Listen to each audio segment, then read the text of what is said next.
전도서 한번 봅시다. 재밌습니다. 이 전도서도. 자, 이제 전도서를 한번 나가죠. 전도서 1장 1절부터 쭉 나가겠습니다. 같이 보세요. 거기 보시게 되면 1장 1절에 다윗의 아들 예루살렘 왕 전도자의 말씀이다. 경전학자들의 일반적인 견해입니다. 일반적인 견해는 다윗의 아들 예루살렘의 왕 솔로몬으로 추정하고 있어요. 솔로몬의 가르침이 아니겠느냐. 이 전도자라고 되어 있는데 이 전도서의 1장 1절 보면 전도자, 여기 전도자는 뭘 의미하는가 하면은 프리처 해가지고 설교자, 그런 의미를 갖고 있습니다. 같은 표현이. 다원이 잘랐어? 요거. 프리처 하면 전파하다, 설교하다, 그런 뜻이에요.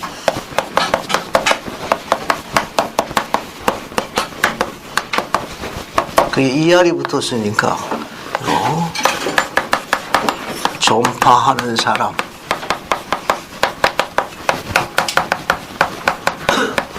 설교자, 그런 뜻입니다. 그래서 이 전도서의 내용은 하나님의 진리에 관한 것을 해 아래에서 쭉 살펴보는 무인생들의 가르침을 보고 가장 어떤 것이 가치가 있는 거냐는 가르침을 남기고 있습니다. 그래서 이 저자의 글은 3절 보면 해 아래에서 수고하는 모든 수고가 사람에게 무엇이 유익한가 하고 살펴봤더니 가장 유익한 게 이거더라 라고 기록을 남긴 겁니다. 그래서 해 아래에서 라고 되어 있어요. 해 아래에서. 번역이 지역돼서 그런데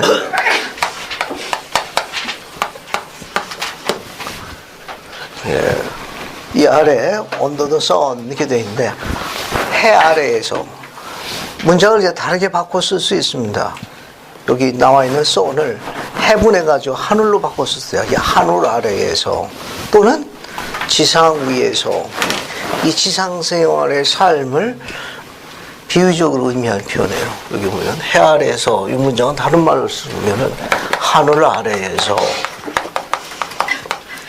혹은 지상 땅 위에서 일어나는 일들을 쭉 본 겁니다.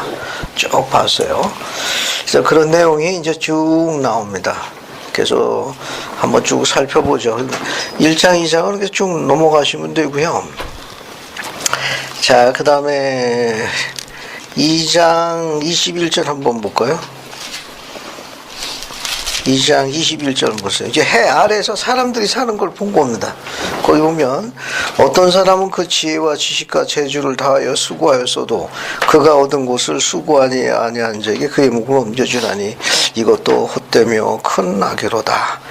어떤 사람은 열심히 했지만 본인이 즐기지 못하고 엉뚱한 다른 사람한테 넘겨주고 그 사람이 즐기더라. 그래서 애써 힘써 그냥 자신이 벌었던 묻던 것이 그 세계 볼 적에는 결과적으로 헛되고 헛되더라. 이게 다양한 인생살이들을 쭉 본 겁니다. 이거. 그 다음에 이제 23절도 마찬가지예요. 이 하늘 아래에서 땅 위에서 있는 사는 인생들을 본 겁니다. 이게 샘플로 쭉 설명하고 있는 거예요. 일생에 근심하며 수고하는 것이 슬픔뿐이니 그의 마음에 밤에도 쉬지 못하니 이것도 헛되도다. 24절 사람이 먹고 마시며 수고하는 것보다 그의 마음을 더 기쁘게 하는 것이 없나니 내가 이것도 먼저 하나님 수에서 나오는 것이로다. 여기도 마찬가지입니다. 인생살이가 하는 것 중에 가장 기쁜 게 무엇인가 봤더니 하나님의 손으로 이루어진 것이 가장 가치 있더라. 뭐 이런 것으로 해서 이제 소문을 쭉 이제 나가고 있습니다. 25절 보면 인생들이 가장 즐기는 게 뭐냐? 먹고 즐기는 거거든요. 아, 먹고 즐기는 일을 누가 나보다 더 해보겠으랴. 나만큼 이렇게 먹고 즐기는 일에 가장 인간이 누리자는 가장 높은 극치를 사람이 누가 있겠느냐? 내가 돌이켜보니 나 없이도 헛되고 헛되더라. 그럼 무엇이 이제 같이 있는 거냐? 뒤에 보면 이제 쭉 설명이 나옵니다. 26절. 하나님은 그가 기뻐하시는 자에게 지혜와 지식과 희락을 주시나 죄인에게는 노고를 주시고 그가 모아 쌓게 하사. 거기 이제 전도서의 주제가 여기 이제 나오기 시작합니다. 하나님을 기뻐하는 자. 맨 마지막도 묘사하고 있어요. 그럼 무엇이 가장 가치 있는 거냐? 나머지는 다 헛되고 헛되나 하나님을 기쁘게 하는 자가 그 중에 제일이라 라는 이제 일맥상통한 가르침을 남기고 있어요. 하나님을 기쁘게 하는 자의 그가 주게 하시지만 이것도 어때요? 바람을 잡는 것과 같구나. 쭉 그 가르침이 어떻게 되나 한번 읽어볼게요. 전도서에서 가장 사랑받는 많이 인용되는 성구가 요 3장입니다. 3장 1절부터 11절까지는 아주 많이 인용하고 뒷절도 많이 인용돼요. 이거 재밌습니다. 이것도 3장 1절부터 11절까지 한번 읽어볼게요. 한번 읽어보겠습니다. 그래서 방해를 자매님 3장 1절부터 11절까지 전부 때가 나와요. 한번 쭉 읽어보십시오. 정사의 기한이 있고 천하만사가 다 때가 있나니 날 때가 있고 죽을 때가 있으며 심을 때가 있고 심은 것을 뽑을 때가 있으며 죽일 때가 있고 치료할 때가 있으며 헐 때가 있고 세울 때가 있으며 울 때가 있고 웃을 때가 있으며 슬퍼할 때가 있고 춤출 때가 있으며 돌을 던져 버릴 때가 있고 돌을 거둘 때가 있으며 안을 때가 있고 앉는 일을 멀리할 때가 있으며 찾을 때가 있고 잃을 때가 있으며 지킬 때가 있고 버릴 때가 있으며 찢을 때가 있고 깨맬 때가 있으며 잠잠할 때가 있고 말할 때가 있으며 사랑할 때가 있고 미워할 때가 있으며 전쟁할 때가 있고 평화할 때가 있느니라. 일하는 자가 그의 수고로 말미암아 무슨 이익이 있으랴. 하나님이 인생들에게 노고를 주사 애쓰게 하신 것을 내가 보았노라. 하나님이 모든 것을 지으시되 때를 따라 아름답게 하셨고 또 사람들에게는 영원을 사모하는 마음을 주셨느니라. 그러나 하나님이 하시는 일의 시종을 사람으로 측량할 수 없게 하셨도다. 감사합니다. 전부 때에 관계되는 거죠. 12절부터 14절까지 보면은 그 중에 그 때 중에 가장 의미 있고 가장 가치 있는 게 뭐냐? 그 뒤에도 묘사하고 있습니다. 그래서 12, 13, 14절도 한번 읽어보겠습니다. 신박실 자매님 12, 13, 14절 한번 읽어보세요. 사람들이 사는 동안 기뻐하며 선을 행하는 것보다 더 나은 것이 없는 줄을 내가 알았고 사람마다 먹고 마시는 것과 시방으로 나를 누리는 것이 하나님의 선물인 줄을 또한 알았도다. 하나님께서 행하시는 모든 것은 영원히 있을 것이라 그 위에 더할 수도 없고 그것에도 덜할 수도 없나니 하나님이 이같이 행하심은 사람들이 그의 앞에서 경외하게 하려 하시는 줄을 내가 알았도다. 감사합니다. 거기 12절부터 14절까지 보면은 한 번 더 반복해서 읽어보겠습니다. 사람들이 사는 동안에 기뻐하며 선을 행하는 것보다 더 나은 것이 없는 줄을 내가 알았고 사람마다 먹고 마시는 것과 수고함으로 낙을 누리는 그것이 하나님의 선물을 내가 또한 알았도다. 이것이 가장 우리 인생살이 중에 인생들이 가장 원하는 건데 14절 보면 더 가치 있는 게 있더라. 하나님께서 행하시는 모든 것은 영원히 있을 것이라. 그 위에 더할 수도 없고 그것에 덜할 수도 없나니 하나님이 이같이 행하시면 사람들이 그의 앞에서 경외하게 하심인 줄을 내가 알았도다. 위에 12, 13절 사람이 사는 동안에 먹고 마시고 수고함으로 낙을 누리는 즐거운 모든 것이 하나님께 주신 선물이 단 줄 알았더니 그거보다 더 귀한 것이 있더라. 그것이 바로 뭐냐? 하나님을 경외하며 그분의 입에서 나온 말씀을 살아 하나님을 기쁘게 하는 자가 되어 전능자의 손길이 임하게 하는 것이라 라고 전도자가 암시하고 있습니다. 그래서 앞에 1절부터 11절까지는 인생살이를 요약한 거예요. 그래서 유인물에서 잠시 배경 설명을 보고 3장 때를 잠깐 공부할게요. 여러분 여기 오늘 하는 유인물 오른쪽 맨 위에 보십시오. 거기 보면 전도자는 세상적인 관점에서 볼 때 찾았습니까? 유인물 오른쪽 맨 위입니다.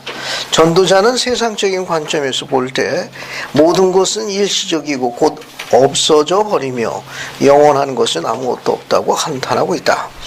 이와 같은 것들은 지상 곧 해 아래에 있는 인간에게 일어나는 일을 전도자가 관찰한 것이다.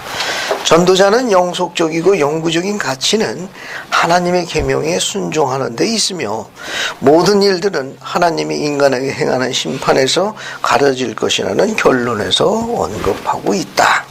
그 다음에 여러분 유인물 왼쪽 편 중간 부분 보게 되면은 인간의 생활에서 일어나는 모든 일은 합당한 때가 있음을 암시해주고 있다. 그래서 1절부터 11절 사이에 거기 때가 나와 있죠.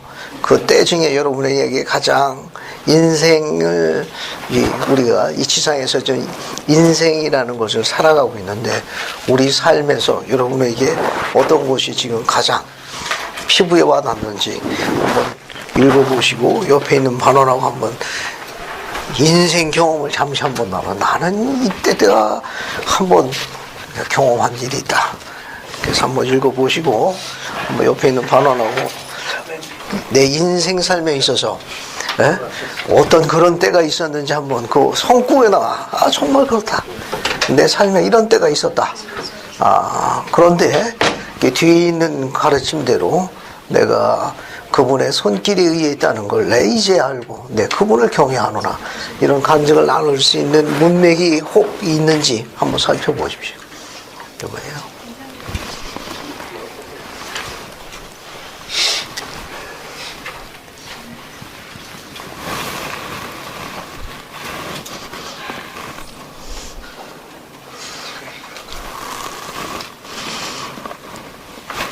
그러니까 1절부터 11절까지 어떤 성구의 때가 가장 자기 와닿는지를 한번 보시고 그것을 반원하고 한번 의견을 한번 나눠보십시오. 그 여러분의 삶의 경험.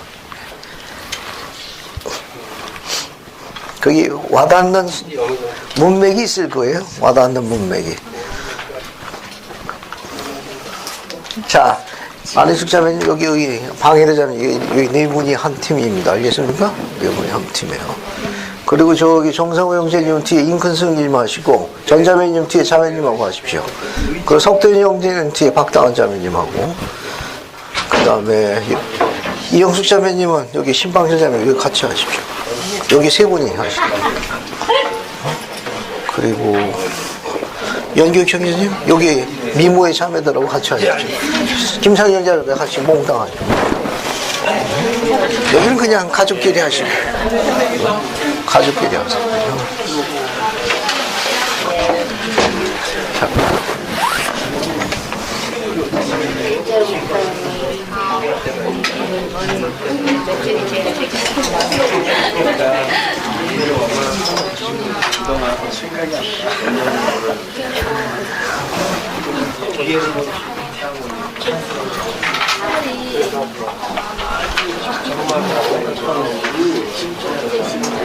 의견을 좀 나눠보세요. 한 3, 4분 드릴게요.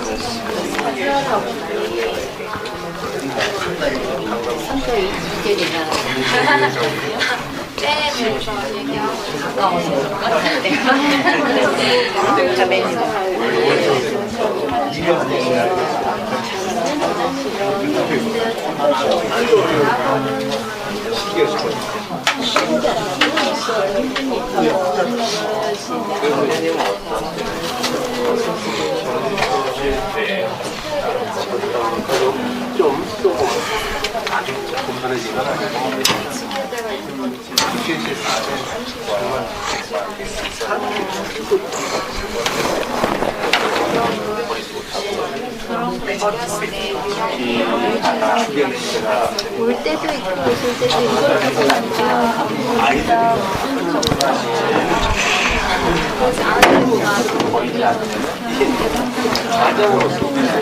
3월 5일 다은이 왔고 전화경제는 거셔있고 윤기우, 김문수, 김미정, 방해가 신방지 박균룡 형제님 왔고 3월 5일 김상경 자매님 왔고 남이 왔고 인큰석 연기, 이현이, 조태원, 정상 김경수 형제 왔고 그냥 모든 것이 다 우리 생활에 적용이 되는데 그 중에서도 이제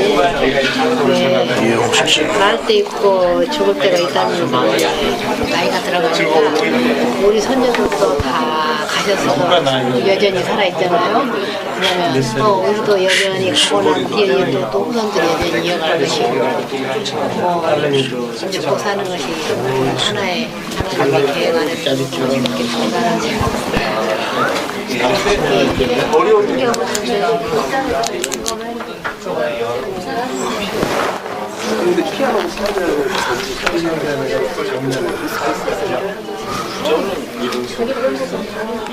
(2분) 더 드립니다. 2분 후에는 의견을 나눈 걸 발표를 하셔야 됩니다. 네, 감사합니다. 다은아? 여기 도현이 오빠하고 이야기 좀 해. 여기 신경수 형 셋이 하면 되겠다. 이렇게.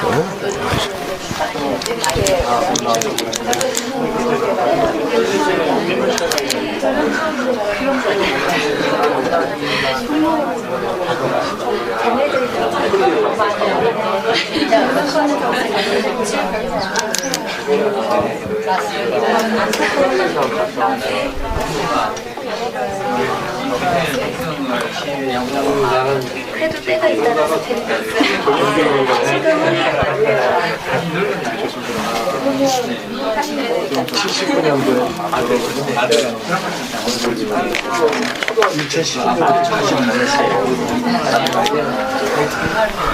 공부할 때가 따로 30초 남았습니다.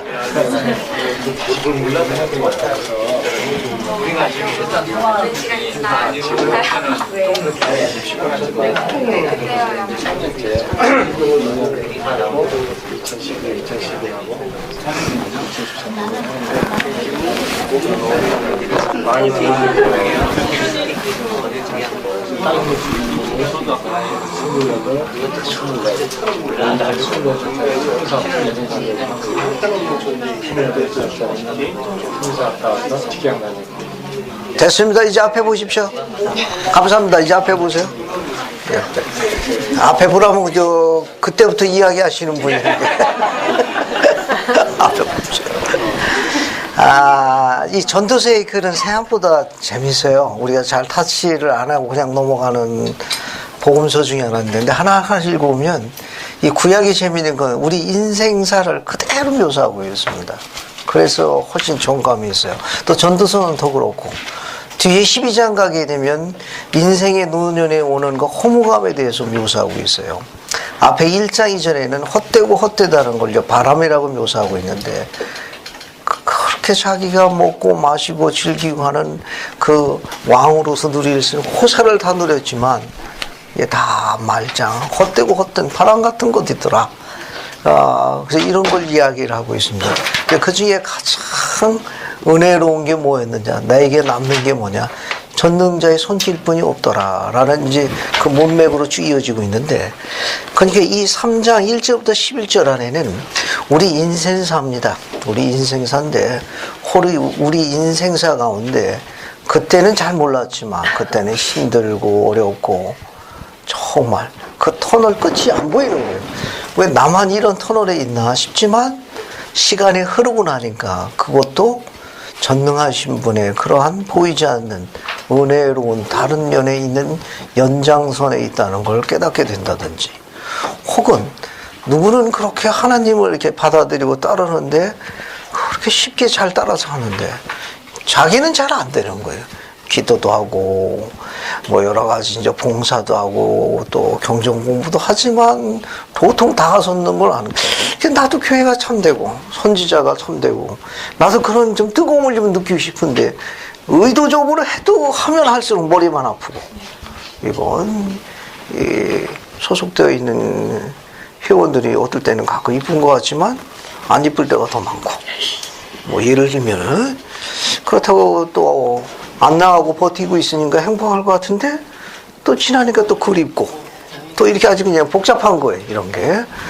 그런 가운데에서도 이런 모든 것들이 이제와 생각하노라니 정말 우연이지만 우연이 아닌 이 전도자처럼 삶을 돌이켜보니까 오늘 한번 이렇게 그것을 되돌아보니까 전능자의 그런 손길을 내가 지금은 그분을 경외하노라. 혹시 그런 경험을 갖고 계시거나 간증 있는 분이 있습니까? 의견 나누는 중에 어느 성구의 어떤 때가 나한테 이렇게 다가온 경험에 어떤 삶의 반전의 계기가 됐다. 혹시 나눌 수 있는 분이 있으면 좋겠습니다. 없으면 저 혼자 다 이야기해요. 제가 하는 것보다 여러분이 하는 게 좋습니다. 혹 이 성구의 이 때가 정말 나에게는 이런 특별한 삶의 축복의 기회로 전환이 됐다.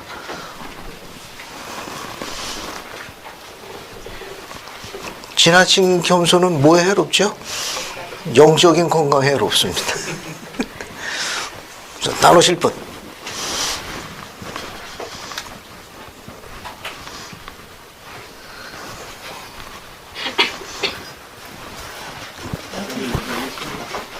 석재 형제. 네. 일어나서 이야기. 네. 그래요. 또 그 인물이 잘 보이니까. 저는 지금 보고 많이 좀 느낀 건데요. 3장 6절 보면은 찾을 때가 있고 잃을 때가 있으며 지킬 때가 있고 버릴 때가 있다고 하시는데요. 이걸 많이 읽고 많이 생각해봤는데 찾을 때는 제가 좀 공평한 삶을 살았을 때 제 친구, 지금은 저희 와드 없지만 다른 와드에 가 있지만 친구를 통해서 친구 소개로 교회를 알게 됐고, 교회를 알게 됐고, 제가 막 찾기를 강구했고, 막 하다 보니까 찾았고, 그걸 통해서 이제 그 친구한테 정말 감사하고,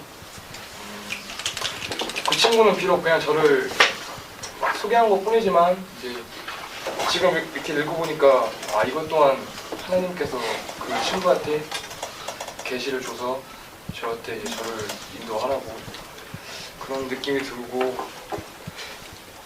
잃는 것 같으면 이제 제가 살면서 이 교회를 다니면서 일을 하는 것들, 뭐 선교사 가기 전에 일을 하다가도 그걸 잠깐 밀고 나서 뭐 예를 들면 이런 것도 있고, 보면은 그 친구를 통해서 하나님의 그런 영을 느낄 수 있었고, 그 친구가 하나님께서 그 친구한테 계시를 줘서 저를 이렇게 인도하지 않았나 생각합니다. 그럼 고등학교 몇 학년 때 개종한 거예요?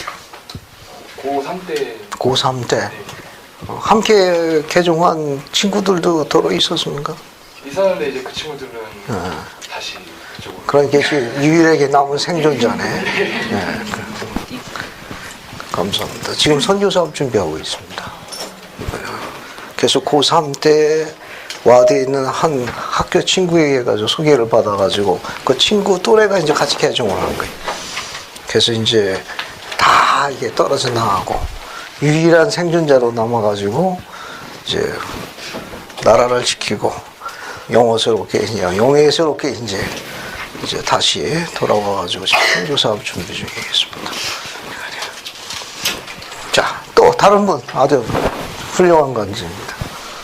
예, 권 회장님. 네.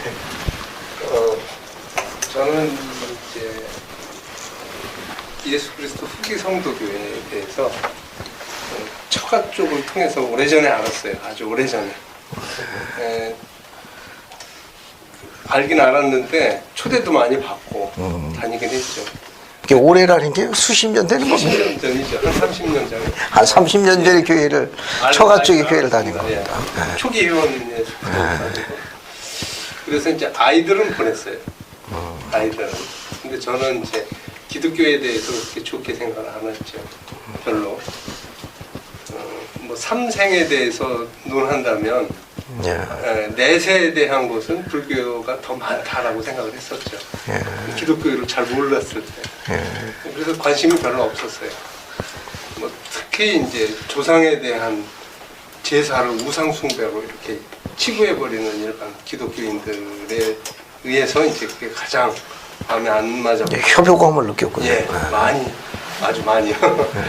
그래가지고 제가 이제 사업도 하고 해외도 다녀오고 사업도 하고 뭐 하면서 어느 정도 이렇게 살았어요. 그러면서 상당히 교만했죠, 사실은. 어째 보면. 그래서 교회에 대해서 생각도 안 했고. 근데 그 당시엔 부의 추적도가 상당히 높았습니까? 그런 대로 살았죠. 아, 그러네. 그러다가 이제 그러면 고 대장님 그 부의 추적도가 그래도 나름대로 했다는 게 1900 몇 년도쯤 됩니까? 뭐 70년대, 80년대 나누면. 88년, 94년 뭐. 네. 이제 그때부터 이제 88년부터 네. 사업을 시작했었으니까요. 그 전에는 이제 직장 생활도 하고 해외도 갔다 오고. 알겠습니다. 이게 사업, 이게 결국은 이제 사업적으로 상당한 궤도에 오르신 거네. 네. 직원도 좀 있었고 건설도 있었으니까. 근데 지금 이제 돌이켜 보면 상당히 좀 교만했다. 근데 참조로 고 대장님은 교회 들어오시네 건설업계에서 꽤 그래도 자금을 만드신 분이에요. 그런데 이제 어떻게 보면 의롭지 않다고 그럴까? 모든 사회생활이 특히 건설업 쪽은 더 많이 그렇습니다. 또 그러다 보니까 생활 자체가 그렇게 깨끗한 생활이 되질 못해요. 많은 부분에서. 물론 제가 의지를 있다면 다 지켰겠지만 그럴 수 없더라고요. 그럼요. 아직 뭐 교회 들어오기 전이니까 제가 용서해 드릴게요. 그런데 94년도 IMF 전인데 갑작스레 현장에서 사고가 나는 거예요. 이해할 수 없는 사고로 현장에서 사람이 죽고 그런 게 1년 사이에 4건이 생기는 거예요. 지금은 그래도 체계가 많이 다 이렇게 갖춰졌지만 그 당시에는 사고 한 번 나면 뭐 기자, 경찰 뭐 와서 막 밟아요. 어찌 보면 내가 사업을 하다가 잘못되면 가다가 넘어진 격인데 그 사람들이 와서 밟는 거야. 돈 뜯으려고요. 네, 그런 형상이 있죠. 우리 사회가 이제 그런 현상이었으니까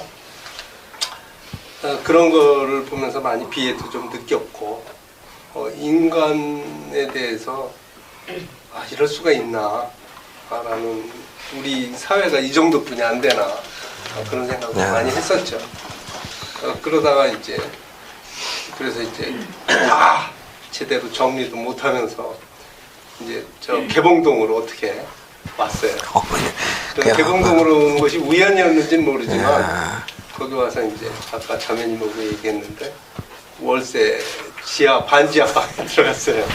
거기 지대가 얕으니까 비가 오니까 물이 차기도 하고 그러더라고요. 이제 어머니가 이제 많이 편찮으셨고 또 어머니를 모시고 있었죠.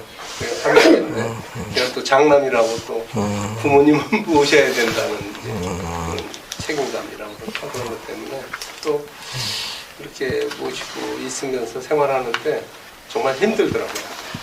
이제 아이들은 그때 고2 반포고등학교, 딸아이가 반포고등학교, 그 다음에 이제 아들이 언북중학교 강남 쪽에 개봉동에서 거기까지 다녔어요 아이들이. 근데 학기도 제대로 못 주는 거야. 참 힘들더라고요. 이게 개봉도 오시기 전에 여러분 이 드라마의 그 당시에 복층 내부 구조를 갖고 있는 집에서 사셨습니다. 그러다 이제 단칸 월세방으로 한참 밑으로 내려오신 거지. 예. 그렇게 해서 이제 동네 와서 생활하면서 있었는데 그때 아들이 이제 고등학교를 졸업하면서 교회는 계속 다녔어요. 충정마을에 이제 외삼촌들이 있으니까. 그리고 군대를 갔죠. 군대를 갔고 군대에서 이제 옆에 친구가 이렇게 더블백을 하는데 몰문경이 나오더래요. 저는 교회 그렇게 다녔는데 몰문경을 안 가졌는데 친구가 가져오니까 너무 감격한 거야. 그래가지고 몰문경을 정말 정독할 수 있는 기회가 생겨서 읽고 선교 사업을 결정했어요. 감독님과 이제 접견해서 가겠다 그래서 가라. 아직 그때 교회 개종하시기 전이죠. 교회에 대해서 잘 모를 때인데 네. 그래서 가라. 가는데 그거는 이제 저는 어떤 개념을 가지고 있었냐면 예. 그래 우리가 신라의 화랑도들도 이 도를 닦기 위해서 심신을 단련하기 위해서 그렇게 하는데 하물며 선교 사업을 간다고 그러면 심신을 단련하는데 아주 좋겠다. 가라. 그래서 이제 사인했죠. 그 부모스 허락을 받아야 되니까. 그때도 이제 굉장히 어려웠죠, 생활은. 많이 어려웠어요. 그래도 이제 넘어졌으면, 가다가 넘어졌으면 일어나면 되는 거 아닌가 하는 희망을 가져야겠다. 그래서 심성은 다치지 말아야겠다. 그런 생각을 많이 했죠. 선교 사업을 갖고 또 선교 사업을 가서 있는 동안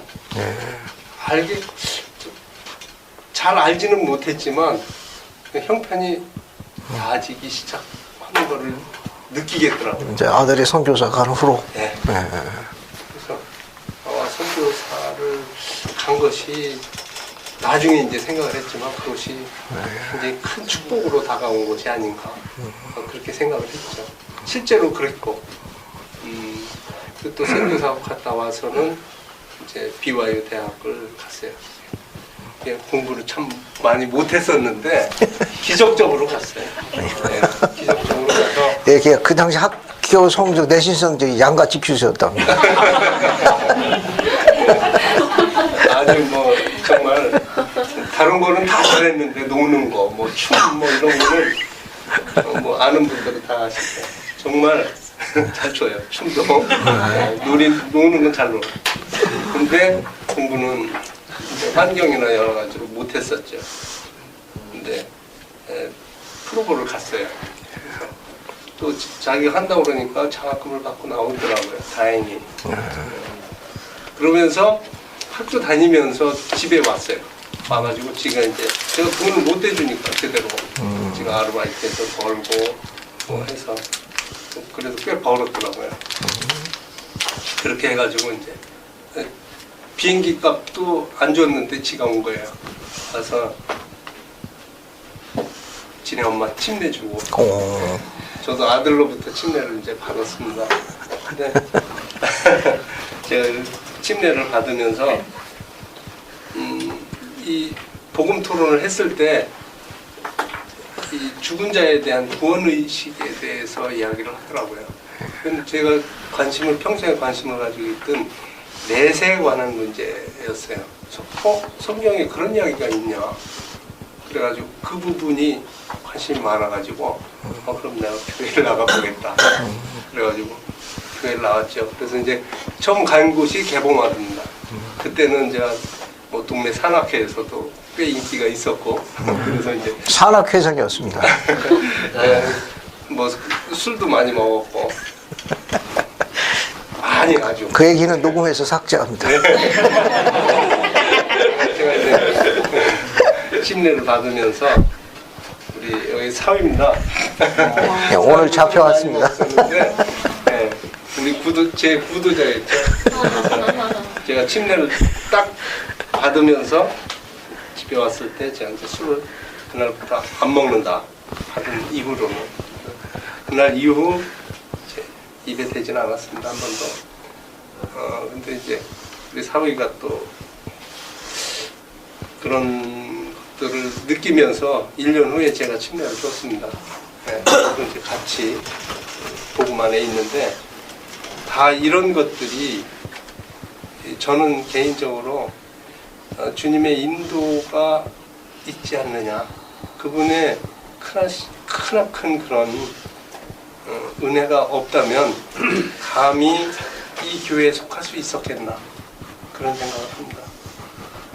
그리고 그런 때를 위해서 제가 겪었던 그런 고난의 생각들은 지금 생각해 보면 그런 것들이 우연이 아니고 필연으로 이렇게 다가오는 걸 많이 느낍니다.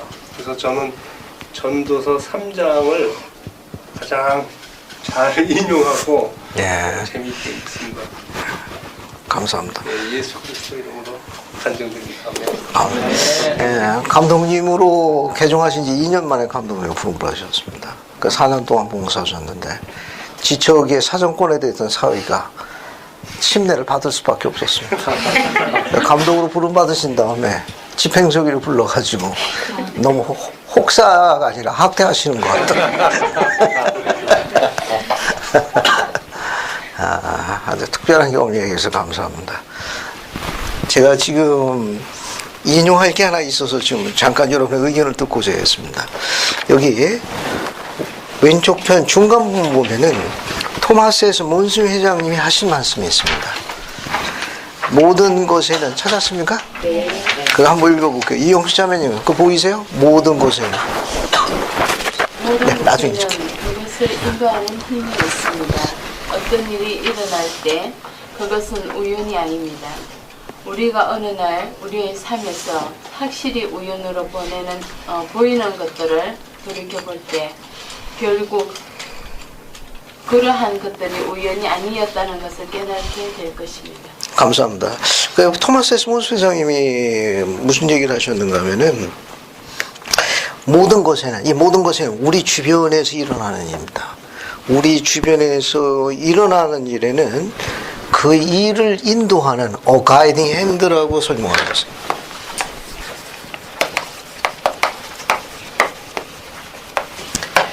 인도하시는 손길이에요.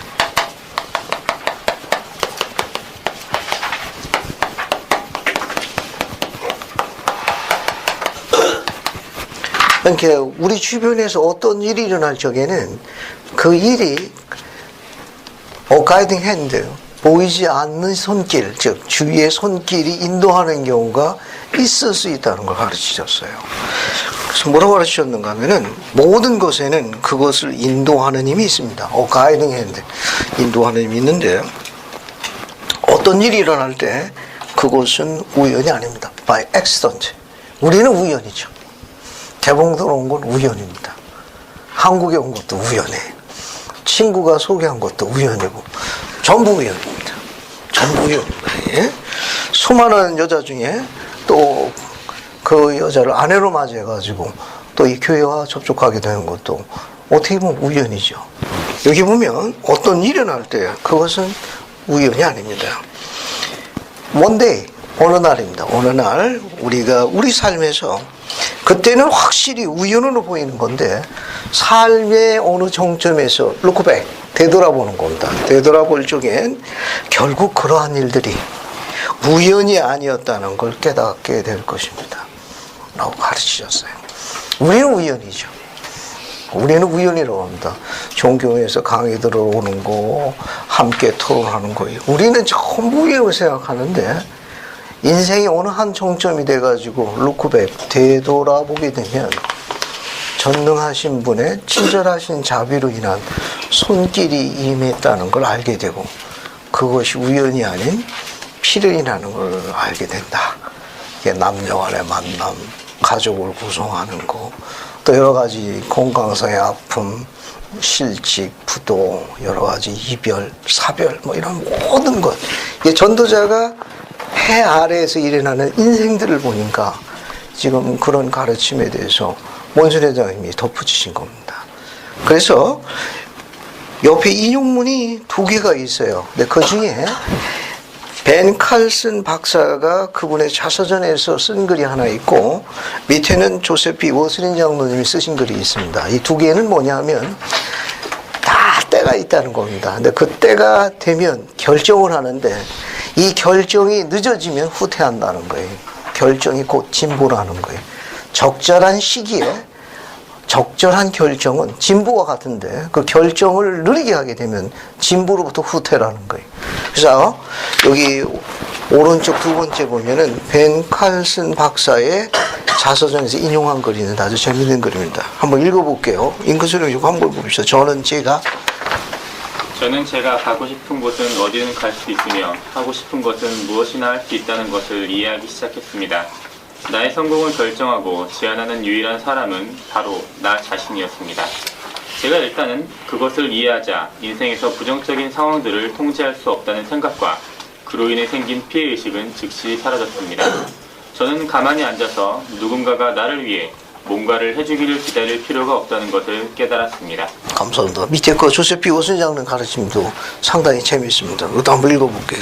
안혜숙 자매님, 자신을 찾는 것에 대해 한번 읽어보세요. 자신을 찾는 것에 대해 걱정하지 마십시오. 여러분이 되고 싶어하는 사람이 되려고 노력하는데 여러분의 힘을 쏟으십시오. 여러분이 그 여행을 추구해 나아갈 때 여러분은 자신을 찾게 될 뿐 아니라 그 길을 따라가는 가운데 발견하게 되는 자신의 모습에 기쁜 놀라움을 느끼고 자랑스러움을 느끼게 될 것입니다. 1분이라도 뒤로 미루지 마십시오. 매 순간이 중요합니다. 지금 여러분의 인생을 훌륭하게 만들겠다고 결심하십시오. 감사합니다. 이 두 가지 인용문을 좀 살펴보십시오. 이게 결국은 뭡니까? 자기 자신을 찾는 거에 관해 가지고 결심을 할 필요성이 있다는 거죠. 그러면 그 모든 것으로부터 전능하신 분의 선하심과 인자하심으로 결국 여러분의 축복을 받게 될 거예요. 네. 제가 이것들 볼 때 사실 그냥 가이딩 핸드라고 하셨는데 사실 그 손이 하나만 있는 게 아니고 우리를 인도하는 손이 여러 개가 있는 것 같아요. 그래서 우리가 그 손 중에 어떤 것을 잡느냐에 따라서 우리의 미래가 바뀌는 게 아마 지금 벤 칼슨 박사님이나 그 조셉 B. 워슬린 장로님의 말씀과 좀 일맥상통하는 것 같은데 그래서 아마 그것이 선택 의지의 원리인 것 같아요. 그래서 우리는 누가 우리를 인도했다고 해서 그냥 그것에 대해서 무조건적인 감사라든지 무조건적인 원망이 아니라 좀 지혜를 발휘할 필요가 있다고 생각합니다. 감사합니다. 노력하셔야 됩니다. 전도자의 가르침을 계속 한번 쭉 살펴볼게요. 이 가르침이 이제 지금 이야기한 내용이 12장까지 이제 갑니다. 12장에 이제 결론을 맺는데 한번 쭉 볼게요. 이제 지혜로운 가르침을 한번 찾아볼게요. 자, 그 다음에 이제 4장으로 넘어가는데 지금 나오는 이제 내용과 관련이 있습니다. 9절부터 12절까지 한번 읽어볼게요. 4장, 이것도 재미있습니다. 4장 9절부터 12절까지 한번 읽어보겠습니다. 내용도 재미있어요. 신승호 형제님, 전도서 4장 9절부터 12절까지 한번 쭉 읽어보세요. 사람이 한 사람보다 나으면 저희가 수고함으로 좋은 상을 얻을 것이니라. 혹시 저희가 넘어지면 하나가 그 동물을 붙들어 일으키려니와 홀로 있어 넘어지고 붙들어 일으킬 자가 없는 자에게는 화가 있으리라. 두 사람이 함께 누우면 따뜻하거니와 한 사람이면 어찌 따뜻하랴. 한 사람이면 패하겠거니와 두 사람이면 능히 당하나니 삼겹줄은 쉽게 끊어지지 아니하느니라. 감사합니다. 이 전도자는 인생에 대해서 또 묘사하고 있습니다. 하늘 아래에서 땅 위에서 사는 인생들을 살펴보니까 그래도 이렇게 사는 것이 낫더라 라는 이제 생활상의 자신의 경험에 대해서도 제언하고 있습니다. 이 표현이 굉장히 재미있어요. 거기 보면 두 사람이 한 사람보다 나으면 그들이 수고함으로 좋은 상을 얻을 것입니다. 한 사람보다는 두 사람이 좋다는 거예요. 한 사람보다는 두 사람이 수고할 때 한 사람이 수고하면 두 사람이 수고하는 게 훨씬 더 낫고 그게 상을 얻는다. 예를 좀 몇 가지 들었습니다. 이거 인생을 쭉 보니까 첫 번째 뭐냐면은 혹시 그들이 넘어지면 하나가 그 동물을 붙들어 일으키려니와. 저를 잠깐 주목해 주시겠습니까? 이건 결혼해서 살아봐야 합니다. 그래야 이 문맥이 이해가 와요. 문맥이 이해가 옵니다. 그들 중에 하나가 넘어지면 그 동무가 붙들어 일으키려니와. 이건 이제 경험해봐야 이제 유니티가 뭐라는 걸 공부하게 됩니다. 왜냐하면 이 당시에는 그 말을 타고 다녔다고 그래요. 근데 말을 타고 가다가 혹 사고를 당해가지고 떨어지게 되게 될 경우에는 거의 그 당시에는 인적이 드물고 또 그런 연계가 잘 안 되기 때문에 거의 목숨을 잃는 경우가 다반사였답니다. 하지만 둘이 가게 되면 어때요? 도움을 받을 수 있잖아요. 생명을 보존할 수 있는데 이 당시에 혼자 가다가 혹시 산중이나 광야이나 사막에서 사고 날 경우에는 거의 10중 8구 목숨을 잃었답니다.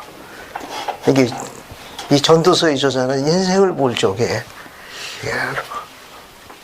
하나보다 둘이 나오면 호가 아느냐 이렇게 말 타고 가다가 불의의 사고를 당할 적에 그 동무가 이렇게 세우지 아니하느냐 만약에 없다면 결국 화를 당하지 아니하더냐 이렇게 묘사했습니다. 그 다음에 이제 11절도 재미있습니다. 두 사람이 함께 누우면 따뜻하거니와 한 사람이면 얼마나 따뜻하겠느냐. 그죠? 동지 섰다 추운 긴 겨울밤에 얼마나 그것이 외롭고 쓸쓸하냐. 아무리 그래도 하나보다는 둘이 나음이라. 실질상 살아가는 삶을 이야기하는 겁니다. 그러니까 세상에 이제 여러 가지 많은 물질과 부가 많이 있지만 이 같은 부분도 하늘 안에서 볼 적에 참으로 보기가 좋더라 라고 이제 이야기한 겁니다. 그 다음에 12절도 마찬가지. 한 사람이면 패하거니와 두 사람이 맞설 수 있나니 세 겹질은 쉽게 끊어지지 아니하더라. 어떤 예를 들어서 강도라든지 도둑이라든지 이런 거 만났을 적에 한 사람보다는 둘이 낫지 않느냐. 이게 또 사고를 미연에 방지할 수 있고 미리 예방이 되지 아니하더냐. 이렇게 인생 사는 거에 대해서 전도자가 하늘 아래에서 땅 위에 있는 인생들을 보니까 허심탄회하게 쭉 이야기를 하는 겁니다. 인생 살아가는 거에 대해서. 13절도 마찬가지입니다. 거기 보면 가난하여도 지혜로운 젊은이가 늙고 둔하여 경고를 더 받을 줄 모르는 왕보다도 낫더라.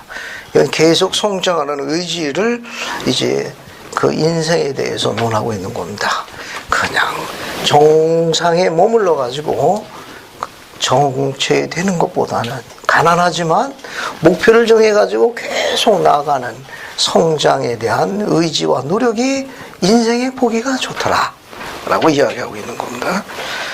그 다음에 이제 쭉 넘어가셔가지고요 10절 한번 볼까요? 전도서 5장 10절 한번 볼게요. 거기 보시면은 은을 사랑하는 자는 은으로 만족하지 못하고 풍요를 사랑하는 자는 소득으로 만족하지 않으니 이것도 헛되도다. 이 말은 뭐냐, 풍요가 나와 있으니까 재산을 아무리 모아가지고 지니고 있다 하더라도 그것으로 만족하지 못하더라. 욕심이 끝이 없더라. 이런 인생에 대해서도 이야기하고, 그렇지만 그것도 헛되고 헛되더라. 왜? 그거 가지고 가나요? 전도자는 이제 뒷장으로 갈수록 죽음과 연결하고 있습니다. 인생이 가는 길이, 나는 그것이 단 줄 알았더니 어디가 이제 죽음이라는 데로 가는 거예요. 그 죽음이라는 데로 가는 줄 알았더니 요 인생들이 이게 단 줄 알았더니 그게 다가 아니다. 전도자는 어디로 가느냐? 죽음이라는 곳으로 가더라. 또 여기서 끝나는 줄 알았더니 어떻게 돼요? 심판을 받더라. 쭉 이야기하는 겁니다. 그래서 이 전도자가 금과 은과 값진 모든 것들을 아무리 지니고 있다 하더라도 다 헛되고 헛되더라. 여기 갈 적에 못 가져가더라. 또 여기 가가지고 또 심판을 받더라. 그런 것을 이제 일맥상통하게 쭉 인생에 대해서 논하고 있습니다. 그 샘플로 뭘 얘기했는가 하면은 12절 보세요. 노동자는 먹는 것이 많든지 적든지 잠을 달게 자거니와 부자는 그 부유함 때문에 자지 못하더라. 그러면 노동자는 먹는 것이 많든지 적든지 잠을 달게 자고 부자는 그 부유함 때문에 잠을 잘 자지 못하더라. 왜 그렇습니까? 왜 노동자는 꿀잠을 자고 부자는 불면증에 걸려요? 이게 인생을 논하고 있는데 인생을 보니까 그렇더라는 거예요. 그냥 하루 먹고 해서 바쁜 그 노동자는 일하는 거 아니면 생활을 못하는 거예요.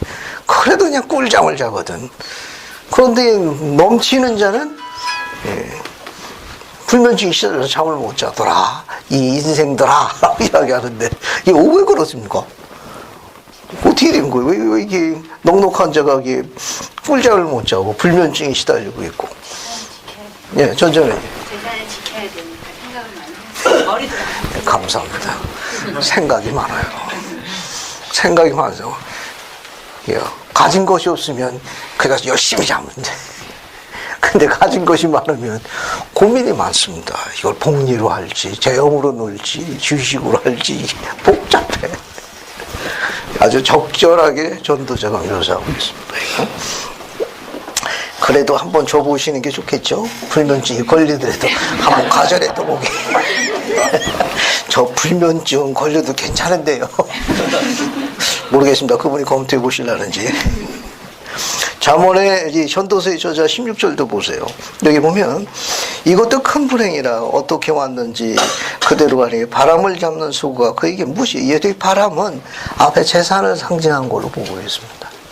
이거는 앞에서 이 재산도 왜 지금 이 인생이 이게 죽음이라는 곳으로 갈 때 보니까 바람처럼 아무 소용이 없더라. 흔적이 없더라는 거예요.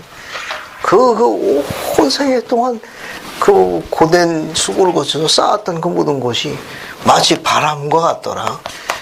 흔적이 없는 거예요. 인생에 대해서도 이렇게 이야기합니다. 그 다음에 이제 17절 보세요.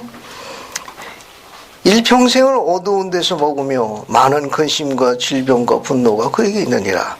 이 전도자는 인생에 대해서 뭘 이야기했는가 하면 그 많은 은과 금과 풍요 가운데 있다가 이것을 이제 잊어버린 겁니다. 그래서 어떻게 된 겁니까? 일평생으로 이 큰 재산을 잃어가지고 보잘것없는 음식과 보잘것없는 그런 생활을 하게 되니까 어떻게 돼요? 분한 겁니다. 억울한 거예요. 그래서 많은 근심과 질병과 분노가 그에게 있으니까 그 고통이 굉장히 심한 겁니다. 전도서는 그 저자가 이제 그 삶에 대해서 보는 겁니다. 예? 그 다음에 또 보시게 되면 18, 19절도 이제 또 설명하고자 사람이 하나님께서 그에게 주신 바 그 일평생에 먹고 마시며 해 아래에서 하는 모든 수고 중에서 낙을 보는 것이 선하고 아름다움을 내가 보았느니 그것이 그의 목이로다. 뭐가 그렇게 선하고 아름다운 그의 목이냐? 또한 어떤 사람에게든지 하나님이 재물과 부여를 그에게 주사 능히 누리게 하시며 제목어치를 받아 수고함으로 즐거워하게 하신 것이 하나님의 선물이다. 저마다 능력이 닿는 대로 힘써 인해서 취해서 그것으로 먹고 마시고 즐기고 나누는 것이 어떻게 보면 그것도 하나님께 주시는 큰 선물이라. 욕심내지 마라. 이거는 우리 할아버지들 명언이 있잖아요. 그죠? 송충이는 솔잎 먹어라. 그죠? 다 이 의미를 바꿔 쓴 겁니다. 제목어치를 받아 수고함으로 즐거워하신 것이 하나님의 선물이다. 자기의 분수와 능력을 알지어다. 자, 그 다음에 이제 쭉 넘어가가지고요. 이 전도자가 또 인생을 또 봤습니다. 7장 1절부터 3절까지 한번 읽어보겠습니다. 7장 1절. 조태환 형님 한번 읽어주십시오. 7장 1절이요? 네, 7장 1절부터 3절까지입니다. 좋은 이름이 좋은 기름보다 낫고 죽는 날이 출세하는 날보다 나으며 초상집에 가는 것이 잔치집에 가는 것보다 나으니 모든 사람의 끝이 이와 같이 됨이라. 산자는 이것을 그의 마음에 둘지어다. 슬픔이 웃음보다 나음은 얼굴에 근심하는 것이 마음에 유익하기 때문입니다. 감사합니다. 참 전도자는 인생을 즐기게 본 겁니다. 사실 우리가 교회 생활 모임을 쭉 해보고 일반 세상사도 마찬가지입니다만은 어때요? 경사스러운 잔치에 가서 우리가 느끼고 배우는 것보다는 오히려 상갓집이나 애사에 가가지고 더 많이 배우고 느끼지 않습니까? 이 전도자가 직접적인 묘사예요. 초상집 가는 것이 잔치집 가는 것보다 훨씬 나으리니 이 한 셈입니다. 뭘 배우느냐? 지금 인생을 공부하는 거거든요. 이게 다인 줄 알았더니 어디로 가야 됩니까? 죽음이라는 곳으로 다 가야 되는 거예요. 그리고 상가집 가가지고 더 많이 배우는 거예요. 애사에 가가지고 더 많이 인생에 대해서 공부하는 겁니다. 물론 거기서 나오면 다 잊어버리죠. 그때만 경고한 거고. 이 전도자는 그 인생에 대해서 이야기하는데 또 뭘 이야기하고 있는가 하면은 3절에 슬픔이 웃음보다 나오면 얼굴에 근심하는 것이 마음에 유익하기 때문이다. 그냥 이 문장만 보게 되면은 그러면 웃으면 안 되겠네. 웃으면 또 얼굴에 주름지고 앞으로 그냥 웃지 말아야 되겠다. 이거는 1절부터 연관되어 있는 겁니다. 지혜를 배우라는 것이 전도자가. 인생의 지혜를 배우라는 그것이 무엇이 나에게 유익한지. 잔치집에서 지혜를 배우는 것보다는 상가집 가서 지혜를 더 배우는 것처럼 우리의 지혜가 어디서 나오느냐. 즉 내가 하나님께서 기뻐하시는 삶을 살지 못하는 것을 뉘치는 거예요. 돌이키는 겁니다. 그것을 지금 3절에서 슬픔이라고 묘사한 겁니다. 하나님께 돌아가지 못하는 내 자신을 자각하는 거예요. 자각하고 그분께 돌아가는 그런 자신의 처절한, 자신의 가지고 있는 그런 노력, 그런 애통함, 그것을 슬픔이라고 묘사한 겁니다. 그것이 웃음보다 나으니 세상에서 희희낙낙하는 것보다 훨씬 더 지혜를 배우나니 얼굴에 근심하는 것은 즉 하나님께서 기뻐하는 자가 되기 위한 그렇게 노력하지 못하는 자신에 대해서 애통해 함은 우리 마음에 훨씬 더 도움이 되느니라. 그래서 1절부터 쭉 봐야 합니다. 그 성과 하나만 딱 보게 되면 조금 문맥을 이해하는데 이러지? 웃는 게 좋은데? 근데 그게 아니고 여기서 나와서 이야기하는 건 하나님께서 기뻐하는 삶으로 돌아가지 못하는 것에 대한 애통함입니다. 거기에 대한 용감하지 못한 것에 대해서 본인이 애통해야 하는 거예요. 또 그렇게 살아가고자 하는 그런 마음을 갖는 것이 지혜라는 거고 그게 유익하다는 겁니다. 그래서 3절 앞에서부터 쭉 보시는 게 훨씬 더 나은 성구예요. 그래서 1절은 또 뭘 의미하는가 하면은 1절은 좋은 이름이 좋은 기름보다 낫고 죽는 날이 출생하는 날보다 낫더라. 이 성과 한번 다시 한번 읽어보십시오. 좋은 이름이 좋은 기름보다 낫고 죽는 날이 출생하는 날보다 훨씬 낫더라. 이 성과도 그냥 문맥대로 이해하시게 되면 죽는 게 낫다고 그러니까 엉뚱하게 결심하시면 안 됩니다. 또 전도자고 그러는데 출생해서 사는 것보다는 죽는 게 더 낫냐? 이렇게 해석하시면 큰일 나는 겁니다. 이게. 그래서 여러분 뭘 보시는가 하면 도움이 될까 싶어서 유인물에다 적어놨어요. 오른쪽 거 맨 밑에 보세요. 봤습니까? 거기 보시면 이 기름은 뭘 상징하는가 하면 기쁨, 번영의 개념으로 학자들이 설명하고 있어요. 이 기름, 고대 경전의 기름이라는 건 부, 명예, 주의 뭐 이런 거의 상징이었어요. 기름을 부었더라. 상급이 올라가는 거예요. 부나 명예나 지위나 이런 번영을 상징할 때 기름을 언급했다고 그럽니다. 그래서 기름이 상징하는 기쁨과 번영의 개념을 출생과 관련했다고 그래요. 출생과 관련시켜서 좋은 이름, 앞에 좋은 이름이 나오는데 그건 좋은 평판을 이야기한다고 그래요. 그 이름은 네임인데 레퓨테이션, 평판과 같은 의미로 학자들은 설명했습니다. 그러니까 좋은 평판을 지니고 죽는 것이 출생하는 것보다 훨씬 더 가치 있다. 태어나가도 지상에 오는 것보다도 훨씬 더 가치 있는 것은 좋은 평판을 지니고 그렇게 다음 세상으로 가는 것이 훨씬 더 가치 있는 삶이더라. 설명하고 있습니다. 그래서 앞에 전도서 7장의 좋은 이름은 훌륭한 평판, 선한 평판 정도로 이해하시면 되고 뒤에 기름은 번영, 명예, 지위 그런 것으로 보시면 됩니다. 그래서 훌륭한 선한 평판이 어떤 좋은 지위나 명예나 이런 어떤 번영보다도 훨씬 더 낫고 태어나는 것보다 태어나면 얼마나 기쁩니까? 다 기뻐하지만 더 가치 있는 것은 이 삶을 살아가면서 인생에서 훌륭한 아주 선한 그런 평판을 지니고 참 그 사람이 선하게 살았더라. 이런 평판을 얻는 것이 훨씬 더 가치 있더라라고 이야기하고, 예, 전도자가 이제 그렇게 묘사를 한 거예요. 그 다음에 이제 또 실생활에서 또 지혜로운 삶에 대해서 설명하고 있는 게 7장 9절입니다. 이 7장 9절은 전도자가 하늘 아래 또 땅 위에 있는 인생들을 보니까 그렇게 사는 것이 지혜로운 삶이더라 라고 이야기한 겁니다. 한번 보죠.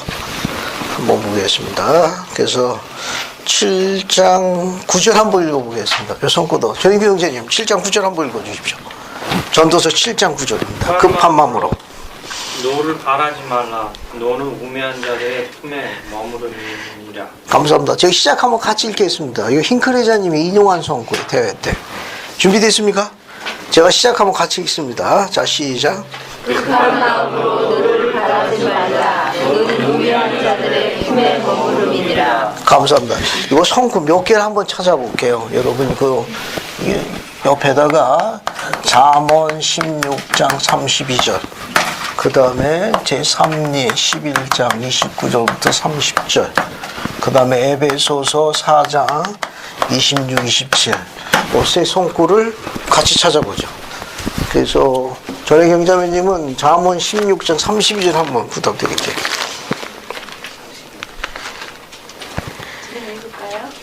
네, 읽어보시오. 잠언 16장 32절입니다.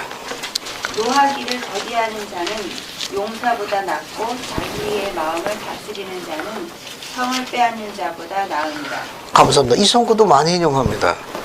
노하기를 더디하는 자는 용사보다 낫고 자기 마음을 다스리는 자는 성을 빼앗는 자보다 나으니라. 몰몬경으로 한번 가보죠. 몰몬경. 그래서 한번 읽어보겠습니다. 저기 오이진 자매님 한번 읽어봐요. 제3리파 11장입니다. 29, 30절.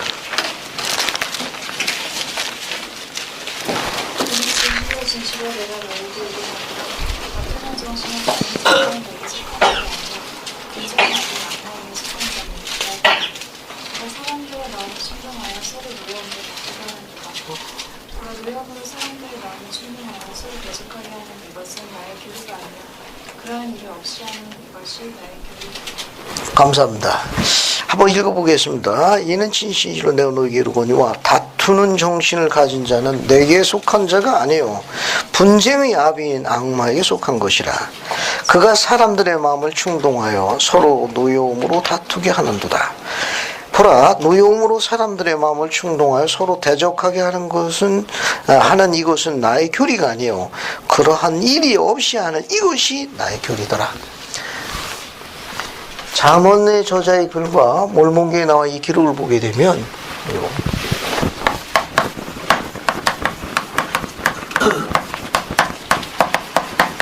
모든 악의 근원은 어디서 온다고 설명하고 있어요.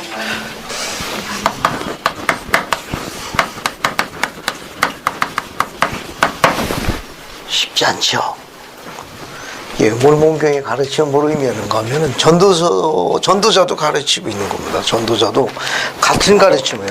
급한 마음으로 노를 바라지 말라.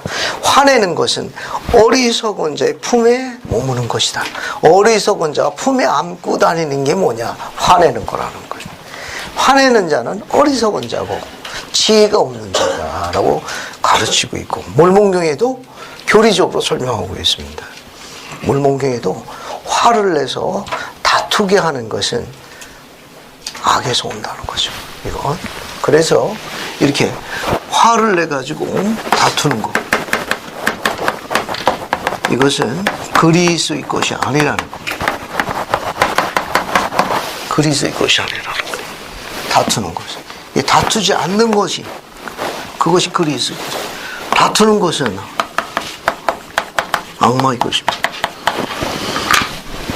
이 것이라는 말을 다른 문장으로 뭘로 바꿔 쓸 수 있죠? 한 단어로.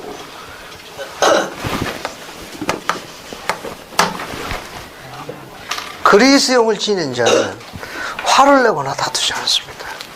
화를 내거나 다투는 건 그리스도에서 온 게 아니에요. 다투거나 분노하거나 증오하거나 학대하거나 하는 모든 것들은 전부 어디서 오는 겁니까? 악마에게 오는 거예요. 악에서 오는 겁니다. 그건 그리스도의 것이 아니에요. 이 가르침을 가정에 한번 적용해 보겠습니다. 실제로 우리 삶에 한번 적용해 볼게요.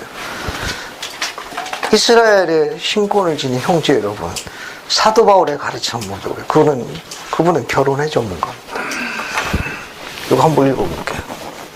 에베소서 4장 한번 읽어보겠습니다. 정상우 형제님, 네. 결혼 기념을 한번 읽어봐요. 에베소 4장 26, 27절. 분을 내어도 죄를 짓지 말며 해가 지도록 분을 품지 말라. 마음에 드십니까? 자, 여러분 에베소서에 보시게 되면은 사도 바울이 가르친 거예요. 사도 바울이 뭐라고 가르쳤는가 하면 4장 26절입니다. 분을 내어도 죄를 짓지 말며 이렇게 돼 있는데 이 번역이 조금 원뜻이 안 살아났습니다. 분을 내어도 죄를 짓지 말며 이거보다는 그 원뜻은 분노하고서 죄를 짓지 않을 자가 있더냐 그런 뜻입니다. 화를 내고 죄를 짓지 않을 자가 있더냐 그런 의미의 뉘앙스의 원뜻은 이게 분노하고 화를 내고 어찌 죄를 짓지 않을 수가 있더냐. 그게 처음부터 뭐라는 겁니까? 화내지 말라는 거예요. 노하지 말라는 겁니다. 그게 훨씬 더 지혜로운 겁니다. 26절 뒤에 보면은 해가 지도록 뭐라고 그랬습니까? 분을 품지 말며. 정상훈님, 이게 무슨 뜻입니까? 해가 지도록 분을 품지 말라는 게 무슨 뜻 같아요? 답변을 잘 하셔야 됩니다. 안 그러면 반찬에 제한받을 거예요.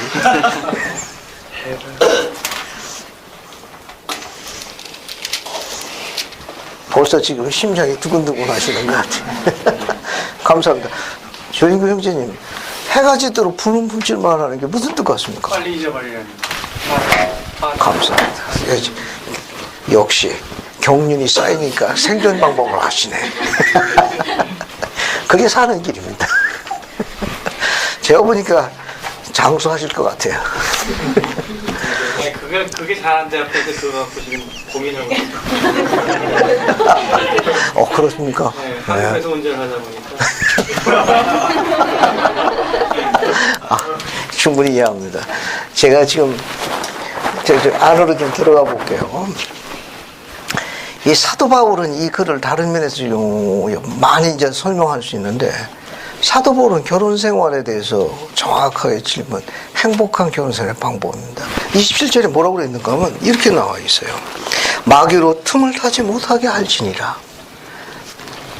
하나가 되는 게 하나님의 것이에요. 분리하는 거, separate, divide, 나누는 거 전부 악의 것입니다. 결혼이라는 성약을 맺으면 혹 가장이라는 직분의 위치로 말미암아 아내를 좀 표현을 용서해 주시기 바랍니다. 아내를 좀 훈련? 적당한 단어도 아닙니다. 길들인다? 그것도 적당한 단어. 이것을 그분들이 이야기할 때는 가정의 질서를 세운다고 그럽니다. 그렇게 하시면 안 돼요. 교회는 분명히 이야기하지만 그거에 한 번도 동의하거나 승인한 일 없습니다. 가능한 한 가장 빨리 아내가 잘했든 못했든 미안하다, 용서해라, 내가 뭔가 잘못된 것 같다 라고 즉시 빨리 그 부분을 원점으로 돌아갈 수 있도록 용감하셔야 됩니다. 2차 저차 2차 하고 해서 시비를 논하지 마십시오. 관계가 우선입니다. 누가 잘했냐 못했냐 시비가 중요한 게 아니라 영원한 남편이여 아내라는 관계가 훨씬 더 중요한 겁니다. 관계가 우선입니다.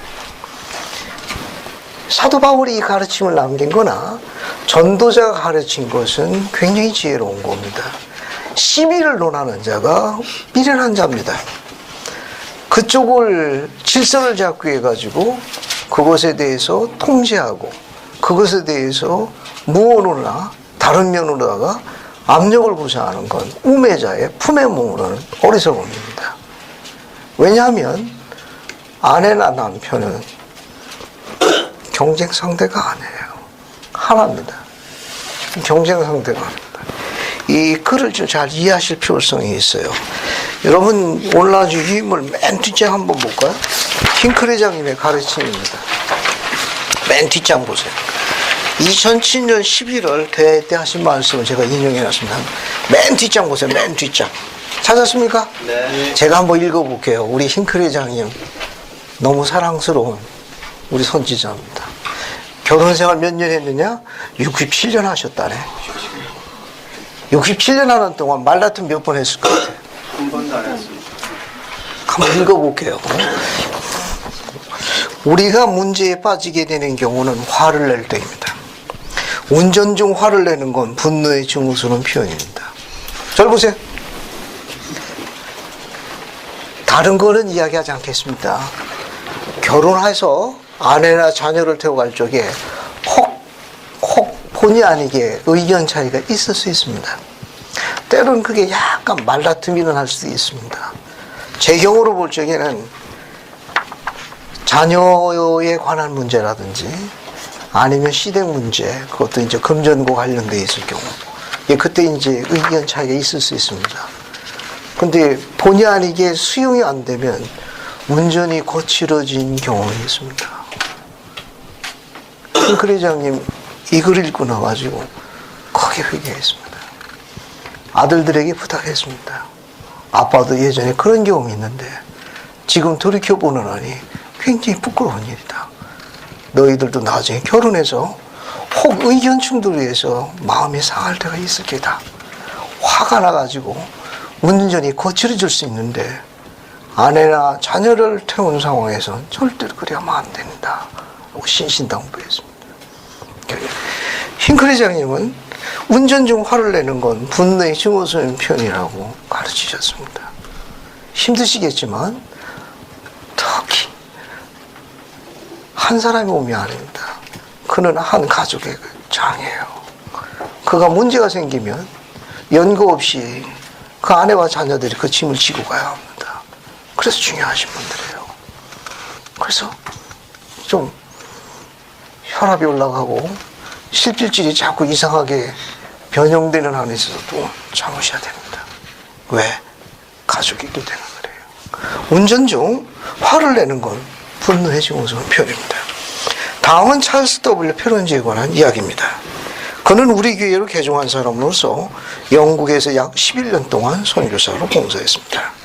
그는 해염되었을 때 시온으로 여행할 경비를 마련하기 위해 몇 가지의 소유물을 팔았습니다. 그를 지켜본 일부 성도들은 그가 교회의 재산을 취해갔다고 말했습니다. 이 일은 그를 분노하게 했으며 그는 2층의 작업의 방으로 올라가 앉아서 여러분이 잘 아시는 다음과 같은 시를 썼습니다. 이게 영문 찬송가에 있습니다. 우리 한국어 찬송가에 놓고 감정을 다스려라 오 나 형제여, 격동하는 충동적인 영혼을 길들여라. 감정을 억누르지 말고 지혜롭게 제어하라. 감정을 다스려라. 친구나 원수를 비난하지 말라. 비록 비난의 물결이 진리의 홍수처럼 몰려올지라도 비판하기 전에 변명을 들으려무나. 그러면 빛이 비치리니 얕은 시냇물 아래에 더러운 곳이 숨어 있음을 보리라. 감정을 다스려라 나의 형제여, 격동하는 충동적인 영혼을 길들여라. 감정을 억누르지 말고 지혜롭게 제어하라. 저는 전도서에 있는 한 기제대에 대해 생각했어요. 오늘 공부한 거입니다. 급한 마음으로 노를 바라지 말라. 노는 우매한 자들의 품에 머무름이니라. 화는 모든 악한 행위의 근원입니다. 몇 년 전에 구입한 어떤 작은 책에 다음과 같은 내용이 쓸려 있었습니다.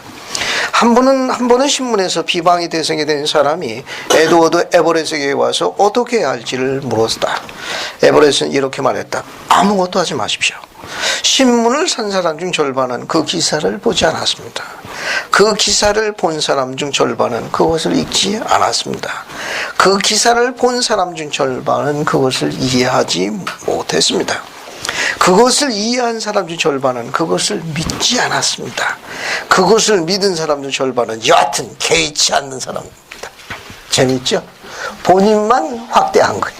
아무도 관심 없어요. 본인만 확대한 거예요. 뒤에 보세요. 저는 제 결혼에 대해 지금이 중요한 겁니다. 제 결혼에 대해 생각해 봅니다. 제 영원한 동반자는 3년 반 전에 세상을 떠났지만 우리는 67년을 함께 살았습니다. 거기에 제가 미술 친 건 아닌데 우리 이옥순 자매가 고문고딕체로 쳐놨더라고요. 이게 같은 활차체인데 이게 고문고딕체로 바꿔놨더라고. 그것도 큰 활차체로. 아마 저보고 눈여겨보라고 한 것 같아요. 저희가 의심스러워요. 저는 아내와 말다툼을 했던 기억이 없습니다. 67년입니다. 아내와 한 번도 말다툼한 기억이 없습니다. 선지자가 그렇게 살았으면 우리도 그렇게 살 수 있습니다. 전도서의 저자가 노를 바라는 것은 우매한 자의 품에 안고 있는 어리석음에 의하여 지혜롭지 못한 거예요. 특히 아내와 말다툼에서 승리하면 굉장히 기쁠 것 같으죠. 어때요? 꿀잠 잘 것 같으죠? 경험하실 필요가 없습니다. 거울을 보고 거울이 조롱합니다. 이 세상에서 제일 못생긴 남편이 누구냐고 물어보는 것 같은 겁니다. 뒤에 보세요. 아내는 저와 함께 여행을 했고 모든 대륙에 관해 이야기를 나누었으며 사람들에게 친절과 사랑으로 행동한 것을 권면했습니다. 너무나 많은 사람들이 사소한 문제를 과대평가합니다. 우리는 너무 쉽게 상처를 입습니다. 감정을 상하게 하는 다른 사람의 말을 무시하고 자기 길을 가는 사람이 행복한 사람입니다. 무시하는 거예요. My way, 내 길을 가는 겁니다. 기자들이 어떤 사람의 생일날 인터뷰를 한 이야기입니다. 그는 노인이었습니다. 기자들이 그에게 장수의 비결을 물었습니다. 그는 이렇게 대답했습니다. 아내와 나는 결혼할 때 만약 다툴 일이 생기면 우리 중 한 사람이 집 밖으로 나가 있자고 했습니다. 내가 장수를 내린 비결은 결혼 생활을 통해 바깥의 신선한 공기를 많이 마셨기 때문일 겁니다. 오래 사는 비결이. 화나면 바깥으로 나가세요. 형제 여러분, 이제 마치면서 저는 여러분에게 감정을 자제하고 얼굴에 미소를 띠시기를 부탁합니다. 그러면 분노가 사라지고 사랑과 평, 감사와의 존경에만 하게 될 겁니다. 이렇게 할 때 여러분의 삶에 후회가 없을 겁니다. 결혼 생활과 가족 관계는 보존될 것이며 훨씬 더 행복해질 것입니다. 더 큰 선행을 하게 될 겁니다. 놀라운 화평을 느끼게 될 겁니다. 잘 보세요. 조금 뒤에 거 설명하기 전에 여러분에게 간증을 나눌 것이 자그마한 스토리가 하나 있습니다. 그 큰아들이 지금은 이제 선교사를 다녀오고 또 해병대로 나라를 지키고 또 그리고 지금은 이제 우리 본회장님이 다녔던 그 아들과 같은 프로보에서 이제 공부하고 있습니다.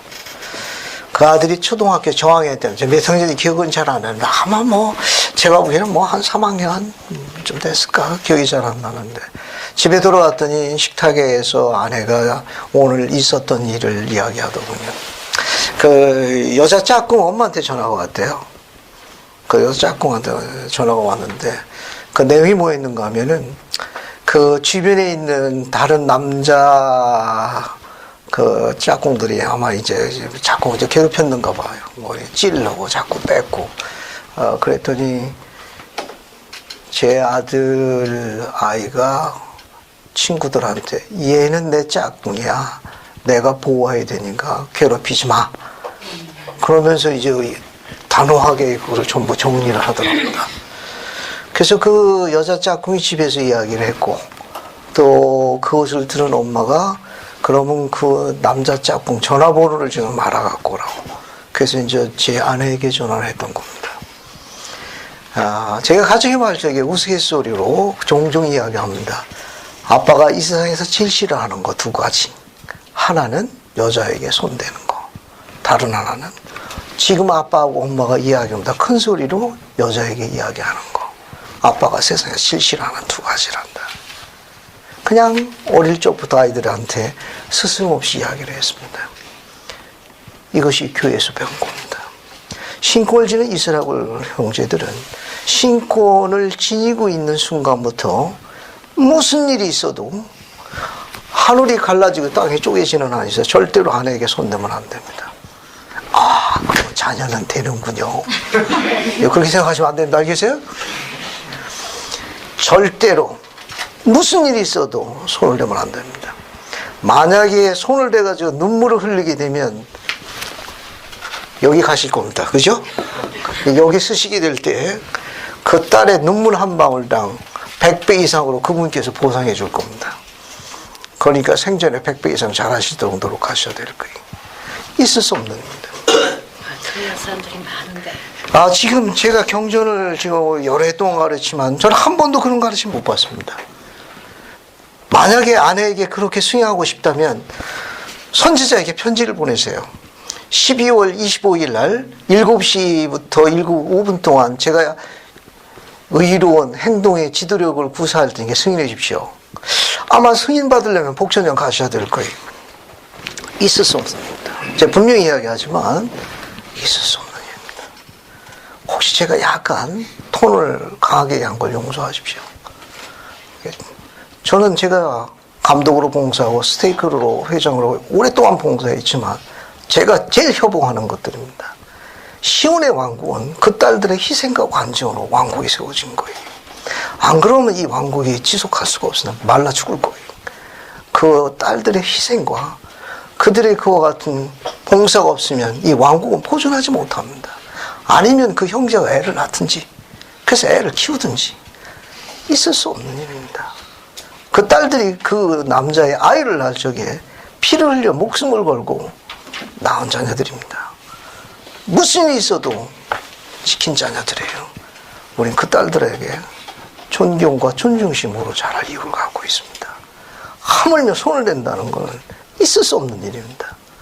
신권을 지은 이스라엘 형제들은 신권은 보호한다는 개념을 갖고 있습니다. 프로텍트하는 거예요.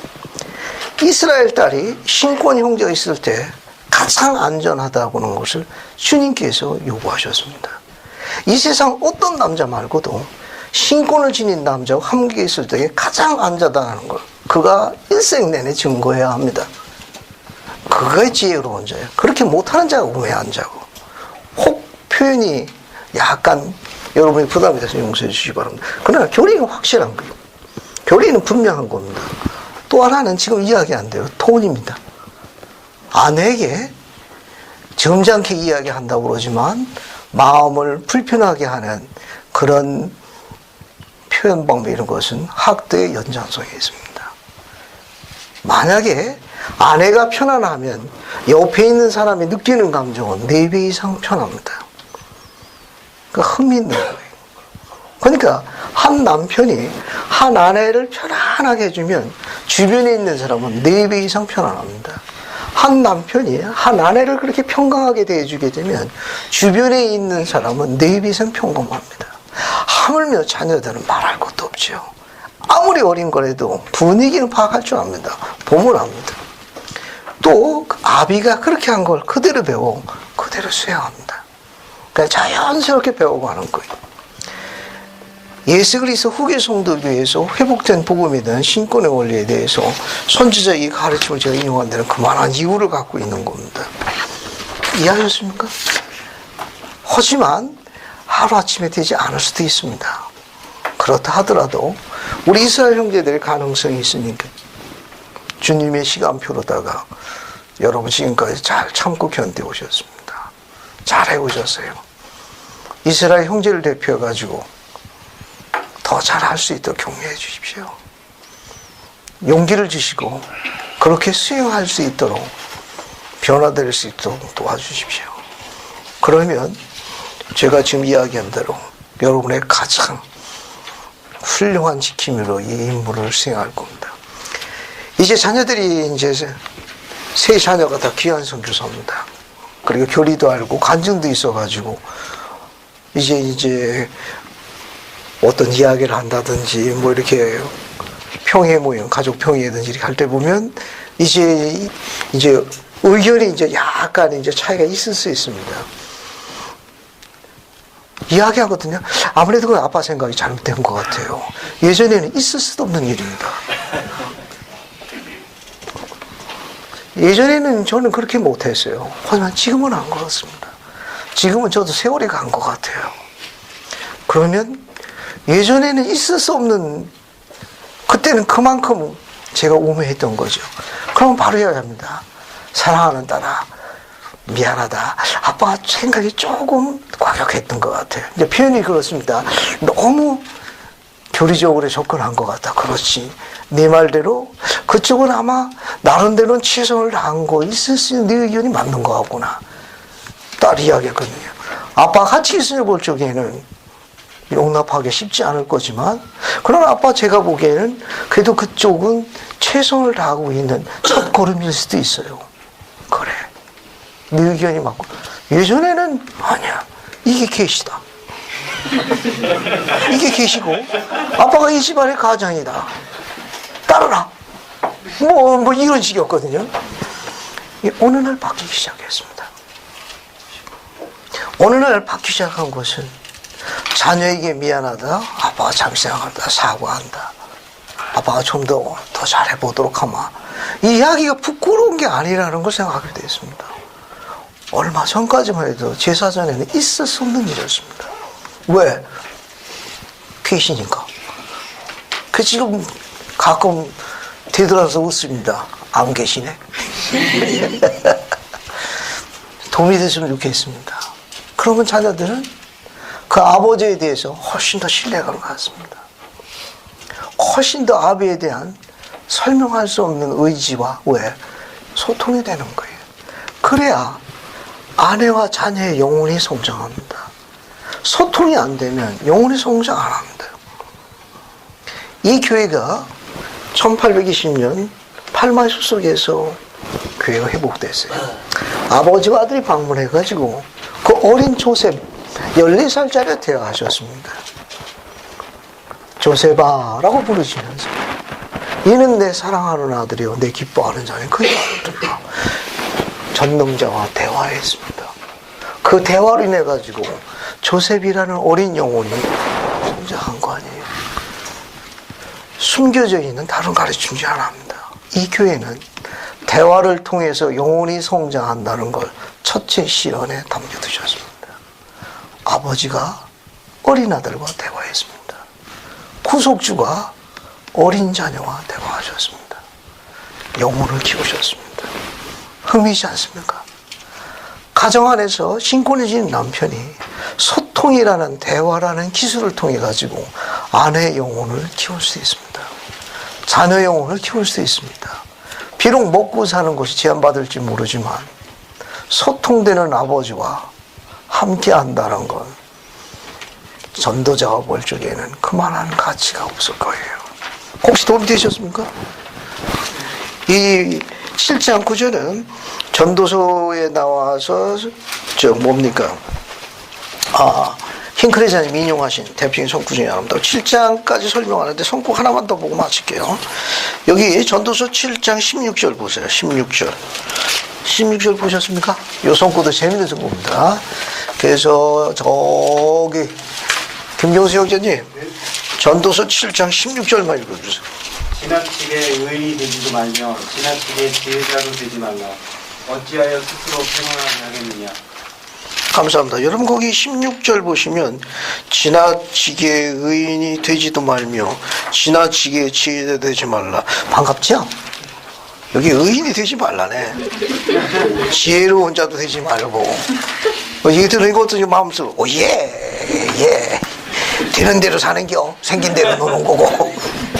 지금 어떻게 된 겁니까 지금? 지나치게 의인이 되지도 말며 지나치게 지혜가 되지 말라. 어찌 스스로 패망하게 하겠느냐. 여러분 어떻게 된 겁니까? 지금까지는 의인이 되고 지혜자가 되고 여전까지 설명했구만. 여전까지 간증하고 증거했는데 이 말은 뭐냐면 스스로 의인이라고 내 스스로 증거하지 말지니 내 스스로가 가장 지혜롭다고 너를 내세우지 말지니 내가 패망으로 접어들었다라는 비유적 표현입니다. 의인이 되지 말라는 말이 아니에요. 지혜자가 되지 말란 말이에요. 그걸 누가 인정해 줘야 되는 겁니까? 바라보는 자들이 인정해줘야 돼요. 근데 누가 증거하는 거예요? 의인이라고 누가 지금 동네방네 떠들고 다니는 겁니까? 자기가 의인이라고 떠들고 다니는 거예요. 누가 가장 지혜롭다는 겁니까? 본인이 본인이래요. 나보다 더 지혜로운 사람이 있으면 나와보라고 그래. 이해하셨습니까? 나보다 더 의롭게 생활하는 사람이 있으면 나와보라고 그래. 본인 스스로 내세우는 이런 어리석은 자에 대해서 전도자가 하늘 아래에서 땅 위에 보니까 그런 인생도 있더라라고 이야기한 거예요. 우리 주변에 있었으리다는 겁니다. 도움이 되셨습니까? 자, 오늘 여기까지 하고요. 다음 주는 8장부터 12장까지 나오는데 이건 노후에 관련되어 있는 전도자의 인생입니다. 재밌습니다. 이것도. 다음 주 이거 하시고 그 다음에 어디로 들어가느냐? 이사야서로 들어가겠습니다. 오늘 여기까지 하겠습니다. 예수 그리스도 아멘.